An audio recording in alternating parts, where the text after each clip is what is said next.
Hello and welcome to The Intelligence from The Economist. I'm Jason Palmer. And I'm Ora Ogunbiyi. Every weekday, we provide a fresh perspective on the events shaping your world. When America's Supreme Court struck down universities' affirmative action policies last month, many worried about plummeting student diversity. But the ruling may eventually spur more progressive and more effective ways to level the playing field. And China's love of a certain sticky white sweet has much to do with nostalgia as a loyalty to homegrown products. We chew over the story with our correspondent.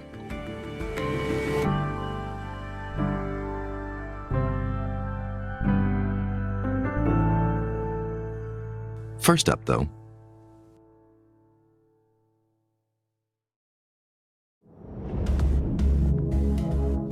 this week, the exiled leader of the Wagner Group, Yevgeny Prigozhin, spoke out about his failed attempt to march on Moscow. Сегодня нам как никогда нужна ваша поддержка. Спасибо вам за это. In a message on Telegram, he said he was attempting to mobilize Russian society and that his fighters would be back on the battlefield in Ukraine soon enough. Questions over the future of Mr. Prigozhin and the Wagner Group remain pressing, not least in Africa, where it has a heavy presence that's still keenly felt. On Friday, the UN's Security Council dissolved its mission to stabilize fighting in Mali, with American representatives warning over Wagner's role in the country. The UN has a responsibility to minimize the risk that its assets fall into the hands of those looking to destabilize Mali or bring harm to its people, including violent extremist organizations and the Wagner Group. A White House spokesman even accused Mr. Prigozhin of helping to engineer the UN's departure in order to further Wagner's interests. Those interests in Africa were always murky, but they hinged on Russia being perceived as a stable, reliable partner, something Wagner's leader has thrown into question. The exile of Yevgeny Prigozhin to Belarus has raised huge questions about the future of the Wagner Group. John McDermott is The Economist's chief Africa correspondent. But what happens to the paramilitary firm does not just matter for Ukraine or for Russia, but to its vast network of interest in Africa as well. So we've talked a little bit about Wagner in Africa before. Lay it out for me. How does Wagner operate on the continent?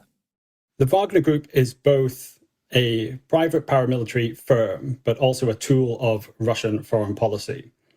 So when it enters an African country at the behest of an African politician or a group of politicians, it does so to meet their needs, but it's also fulfilling the Kremlin's agenda. Over the past 6 years, it's sent troops to 5 African states, most notably Libya, Mali, and the Central African Republic. But it's had a presence one way or another in about a dozen in total. We don't know for sure how many Wagner fighters there are, but analysts reckon the best estimate is about 5,000. And a bit like the colonial enterprises of the 19th century, what the Wagner Group allows Russia is to have influence in Africa without necessarily accountability. And what about how it actually operates on the ground, fulfilling the Kremlin's agenda, the agenda of the African politicians that bring them in? It operates in different ways in different places, depending on what the client wants and often depending what the Kremlin wants. But you can think of it as being a business. It sells its services to African governments. And you can think of the business as having 3 main units: military, economic, and political. The military one is often the clearest because it is at root a paramilitary mercenary firm. Take the Central African Republic, for instance, a landlocked country, as the name suggests, in the center of the continent. The Wagner Group has roughly about 1,500 fighters there to help prop up the Touadéra regime, which has a whole bunch of internal foes because of intercommunal violence that have stretched back in the former French colony for decades. And it has helped ensure the survival of that regime, but it's also been accused of vast human rights abuses, organizing massacres, training local troops in torture, carrying out gang rape, all as part of a campaign of terror, as a recent report called it, against the local population on behalf of its own interests, but also those of the ruling government. So you said there's sort of three legs to this, that brutal military side. What about the economic and the political? Wagner does a lot more than just offer protection for African autocrats or African juntas. It also has a vast political dimension. So there are individual firms within the Wagner group that promote disinformation, propaganda, organize sham election observation groups, but they're all to do with propping up the African clients that want its services. And then there is the pay. There's the payday for the Wagner group. It's the quid for the violent quo, if you like. And remember, there's not just a single Wagner group. It's more of a brand name for a network that has a lot of subsidiaries that have various links to each other and various links back to Russia as well. And they're essentially involved in extractive industries across the continent. Over the past few years, investigations and reports by bodies such as the UN, the United States, and the European Union have shown that the Wagner empire throughout Africa is involved in the illicit gold trade through Sudan. It's involved in diamond mining and gold mining in the Central African Republic. It's moved into other areas there, such as vodka and logging.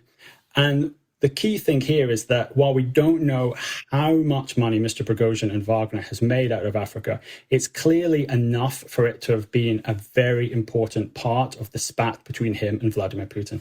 So you say that some of the ties are quite loose, it's non-hierarchical. How much does the uprising in Russia, Mr. Prigozhin's exile in Belarus, matter to all that business that's going on in Africa, do you think? That's the question that everyone's asking. And the way I've tried to think about it is to see where the interests currently lie. So there will remain an interest among the individuals and entities that make up the Wagner group to keep the show on the road, to keep the plundering, to keep the looting going. And whether they are still led nominally by Mr. Prigozhin or not, the network of interests will still want to keep that going.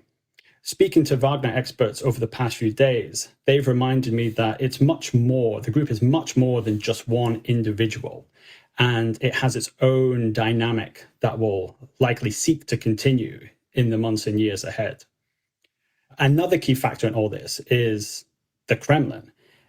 Over the past decade, pretty much since Russia's annexation of Crimea, Russia has wanted to redouble its foreign policy efforts on the continent as it tries to kind of curry favor with countries for its kind of brutal actions abroad. And Africa's been a key part of that, and Wagner's been a key part of the Africa strategy. It's not clear to me then why the Kremlin would want to give up this quite useful parallel instrument of foreign policy that it's built up over the past 6 years. But what about the view from the other direction here? What about African leaders, politicians, clients' views of what's been going on in Russia? Does that change the calculus here? That's where it gets really interesting, because the African countries, the African politicians are often left out of this conversation. But remember, they're the customer for the Wagner group, as brutal as this marketplace may be. Over the past 6 years, Russia has appealed to a select number of fragile African countries because it projects strength and competence in security matters. So if they're now looking at a regime that can't even ensure security at home, they might rethink whether it's good to be getting into business with Russia. Burkina Faso, for instance, has long been mooted as the next staging post for the Wagner group. But if you're the regime there, are you really going to invite in a group that just staged a mutiny in its country of origin? So I think it's important, as we speculate as to the future of the Wagner group, that we don't lose sight that there's two sides to this transaction. There's the Russian side, and then there's the African side. And African governments will make their own decisions about where they see the Wagner group and Russia more broadly in their future. Thanks very much for your time, John. Thank you, Jason.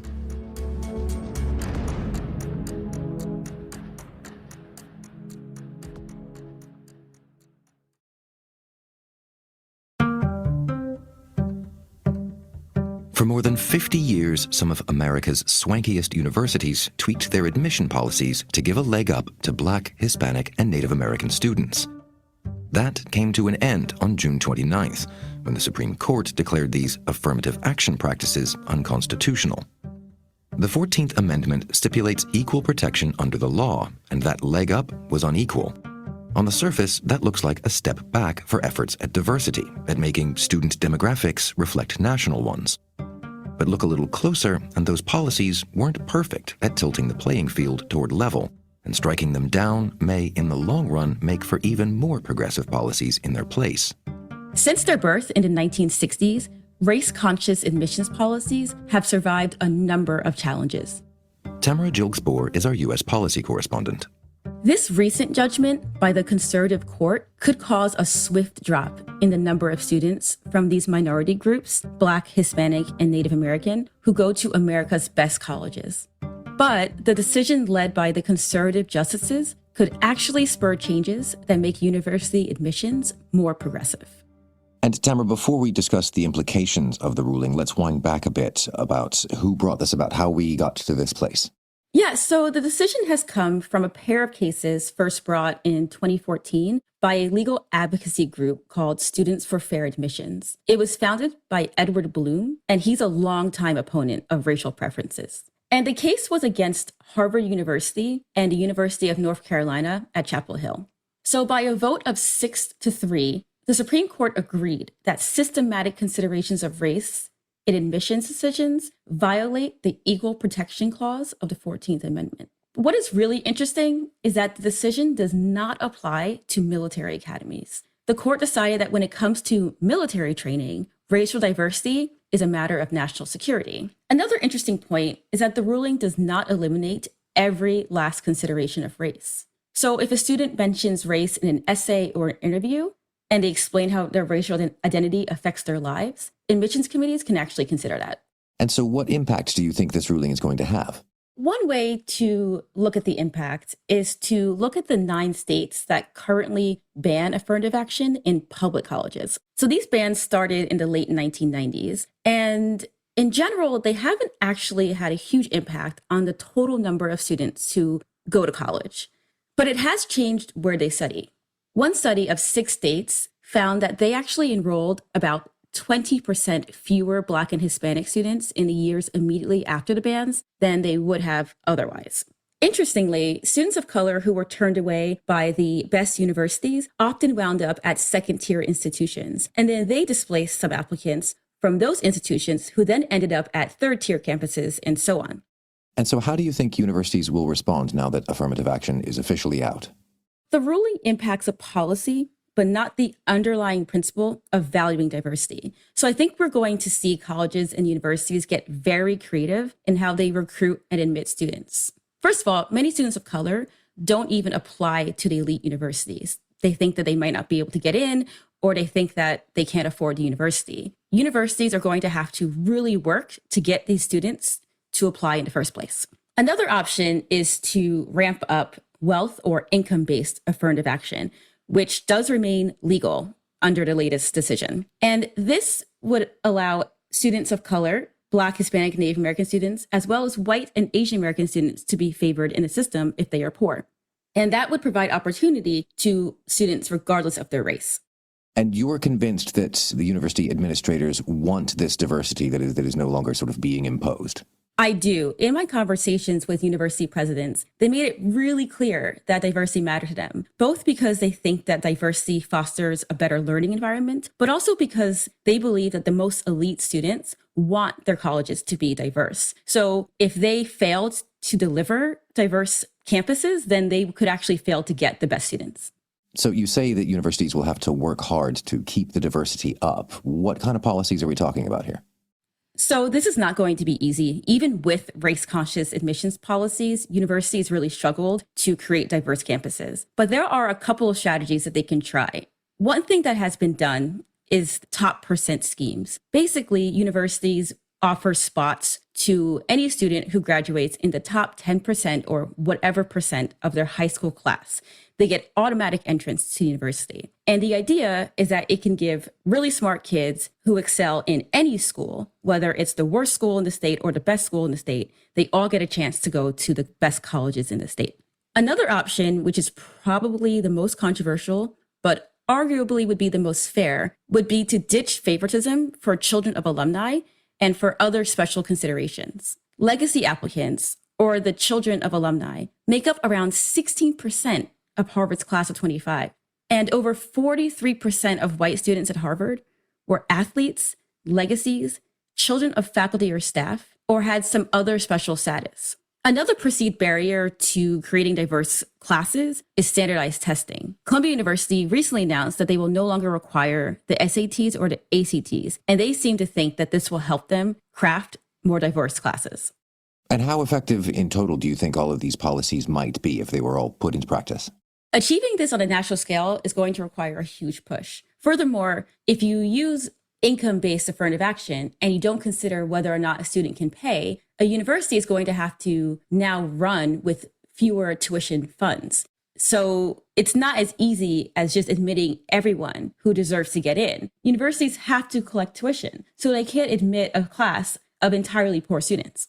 In reality, race-conscious affirmative action did not create the diverse campuses that colleges and many students wanted to see in the first place. But in comparison to race-neutral alternatives, they did a much better job. So now, with race-conscious affirmative action off the table, colleges are going to have to work really hard to get the diverse campuses that they say they want. Tamara, thanks very much for your time. Thanks for having me. This week on our U.S. Politics podcast, Checks and Balance, my colleagues are going on a deeper dive into the Supreme Court's affirmative action decision. They pick apart the case law, they consider whether it was the right call, and they trace the history of affirmative action in America.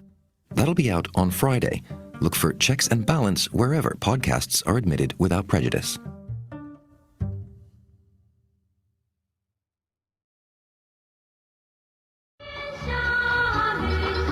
So I first came across white rabbits on my first trip to China in 1994, and they were really the only sweet in town. Rosie Bloor writes about China for The Economist.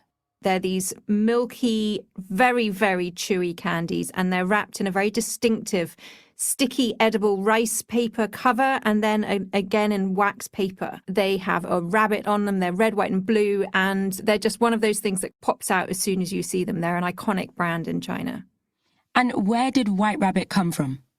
So they were actually a copy of British toffees, and they were first produced in 1943, and they had Mickey Mouse on the wrapper. So there was a sense of this is a cool international thing. So they predated the communist era, which is interesting. They turned 80 this year. But then in the 1950s, that kind of Americana was just completely out. You can't have Mickey Mouse on communist wrappers. And so Mickey Mouse was replaced by a big white rabbit, which gave the brand its name. And because they were really the only sweets around, they became this very popular thing. And Zhou Enlai gave them to Richard Nixon when he first visited in China in the 1970s. He gave them to visiting Soviet dignitaries. And they were incredibly successful. But then, obviously, as the economy started to open up in the 1980s, there were other foreign brands coming in and other Chinese brands. And so the brand fell by the wayside a little bit. And how about today? What's changed? So one thing that happened is that White Rabbit started exporting the sweets, and they did particularly well in sort of countries with a big Chinese diaspora. These were things that people remembered from their childhood. But also there's just been a general resurgence of traditional Chinese brands, and they've done particularly well this year because they have a rabbit on them, and it is the year of the zodiac rabbit. And so in the first quarter, sales were apparently up 10% year on year, and they've just opened a flagship store in Shanghai, which has got a lot of attention on social media. 一直很想探店的甜子坊大排肚奶糖专卖店，今天终于去到了。店面不大，但是非常的精致，商品摆放整齐。 So you can hear there was a video from an influencer who's walking through the store, showing his fans about the candy and about perfumes and clothing and all sorts of accessories that they've got with White Rabbit on them. So apart from this one influencer, what's behind this big resurgence? So I think that White Rabbit has tried to make its brand sort of more of a lifestyle, as a lot of brands do. And so they've done a lot of partnerships. There was a White Rabbit lip balm sold out within hours in 2018 when the first batches were produced. There have been various forms of White Rabbit ice cream, including a team up with Godiva, the chocolate company, to make White Rabbit ice cream. There was a pop-up milk tea store in Shanghai selling White Rabbit milk tea. And recently, there have been these high-fashion collaborations with Coach, where they've had this fancy handbag, you're paying $1,000, and then it's got dear old little White Rabbit on the side.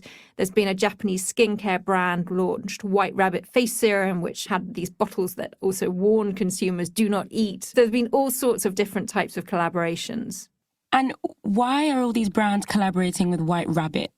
So I think there's a sense in which China has come full circle back to buying Chinese-made brands. So it used to be that buying foreign brands was seen as a sign of quality and a cool thing to do in the global world. And now there's this guochao, this national wave of buying nostalgic, patriotic goods. And so White Rabbit is a perfect brand for this trend because it's incredibly recognizable. It's got a proper history doing what it does, i.e. selling sweets. And so a lot of foreign brands have seen this as a way to help market to a Chinese audience by partnering with it and make it appealing to the next generation. So young people have found quite interesting ways to interact with White Rabbit online, from making giant versions of the candy or creating their own dance videos wearing a White Rabbit costume. But then also more generally, like a lot of Chinese consumers are just genuinely nostalgic for something that they ate as kids and that their parents ate. So a lot of people just enjoy it because it brings back really fond memories. Rosie, thank you so much for coming on the show. Thank you, Aura.